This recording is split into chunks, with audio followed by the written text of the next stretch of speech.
for Balmain.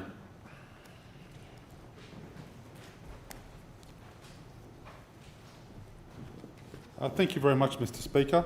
Mr Speaker, my question is to the Minister for Energy and Environment. Minister, I note the government's recently released EV strategy and the fact that most people in my electorate and many across Sydney don't have a garage to charge an electric vehicle. Minister, how will the government ensure adequate on-street fast charging facilities in high-density areas without off-street parking? Treasurer.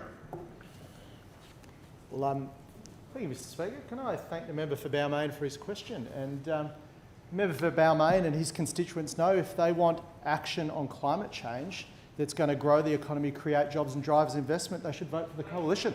They should vote for the coalition, Mr Speaker. And in fact, the member for Balmain also knows if they just want a policy to take action on climate change or anything else, they should vote for the coalition, because we've just heard the opposition's vehicle policy, and it was to remove speeding fines across New South Wales.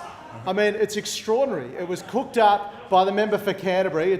She's done more policy work than anyone in the opposition's done in 11 years, Mr Speaker, but we know that that's not the way to build a better, fairer and more prosperous future for everyone in New South Wales, and that's why we've delivered the best EV policy in the nation. And don't take my word for it, although I'm very modest about these things. Take the word of the Electric Vehicle Council in New South Wales, who ranked New South Wales's electric vehicle policy as the #1 policy out of every other state and territory. In fact, the great Bayad Jafari, who is a very fine gentleman, a great policy mind, the Labor Party could use a few of them at the moment, he said that New South Wales has introduced Australia's best electric vehicle policy to date, that $500 million worth of investment and package of incentives to accelerate the uptake of zero-emissions vehicles is finally comparable with jurisdictions overseas. So there you have it. There you have it. If you want action on climate change that is going to turbocharge our economy, then vote for the coalition. So that's, I'm sure, what the Greens members are all saying and the people in Balmain are all saying.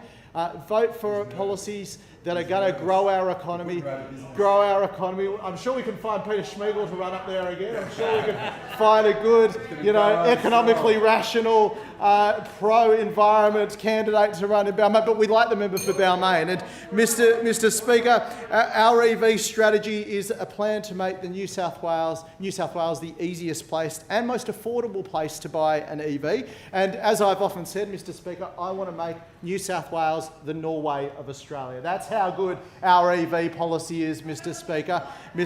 And Melinda Pavey does not want their climate, and that's not happening at the current rate, so don't worry about that. But what we'll be doing, what we'll be doing is addressing some of the biggest barriers to EV take-up, which is like higher upfront costs and lack of models in the market and range anxiety, which brings me to the point of the question from the member for Balmain. We obviously know that potential drivers of EVs are concerned that they might run out of battery charge and that they won't be able to find places to charge their battery electric vehicles, especially on longer trips.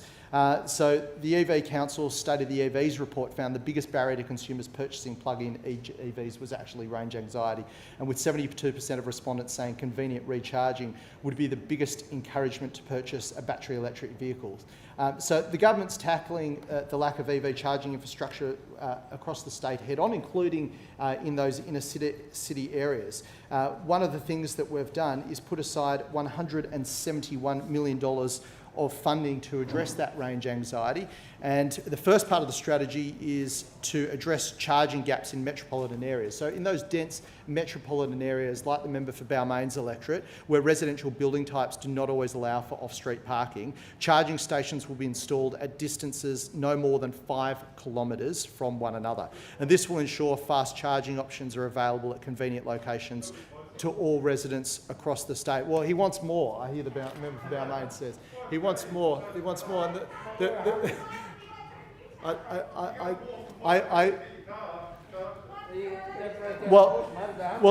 the reality is, as someone that actually owns an electric vehicle, let me tell you, what we need to be able to do is make sure that there are numbers of charging stations around the place so that people can charge as conveniently as possible, including in buildings when they go to work and things like that. And that's one of the reasons that we're rolling out charging infrastructure at places like train stations and bus stops, so that when you go park your car, you can charge up all day where you go into work, etc. So we're having a suite of measures to support people in those densely populated areas, Mr. Speaker. We've also got other things. We're going to install chargers at convenient locations across strategic highways and commuter corridors, and this will make recharging fast and easy for commuters across areas of those densely populated urban areas. We're going to provide a range of information and tools aimed at owners, tenants, building managers and strata managers, which will help to educate and guide them through the process of retrofitting existing buildings to be EV ready. I asked an extension of time so we can hear more about how charging will be less than 5 kilometres. We'll have an additional 2 minutes. Thank you. Well, Mr. Speaker, I mean, what we are doing is rolling out fast charging infrastructure, ultra-fast charging infrastructure across those densely populated areas, in addition to rolling them also out at key commuter locations like train stations and bus stops. We'll also be creating EV superhighways to make sure that people travelling those longer distances from the outer urban areas, Western Sydney and also the regions, can get access to that fast charging infrastructure. We want to support people to be able to buy an electric vehicle at an affordable rate, to be able to charge it when they need to without having to queue up and things like that. And that's exactly what our $171 million package is designed to do. So we're working through the detail. We want to make sure that there is enough charging infrastructure in those highly densely populated areas. We've set a minimum plan to have one ultra-fast charger every 5 kilometres. That is the minimum plan, but we're working through the design principles. And I'll certainly be working with those members in areas that are densely populated, like yourself, the member for Balmain, to make sure we get this infrastructure built and built right.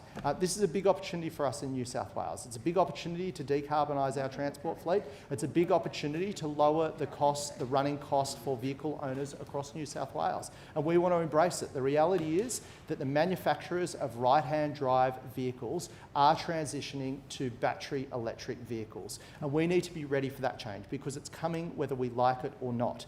So that's exactly why a coalition government has put in place the best electric vehicle policy in the nation. And that stands in stark contrast to those opposite who are a policy-free zone, Mr. Speaker. They don't have a policy. As far as we can tell, their only policy to do with anything regarding vehicles is to remove speeding fines for anyone speeding and being reckless on our roads. It's a disgrace, and the member for Canterbury should stand ashamed. And withdraw the policy. And withdraw the one policy that you have. Speak up. Member for Seven Hills.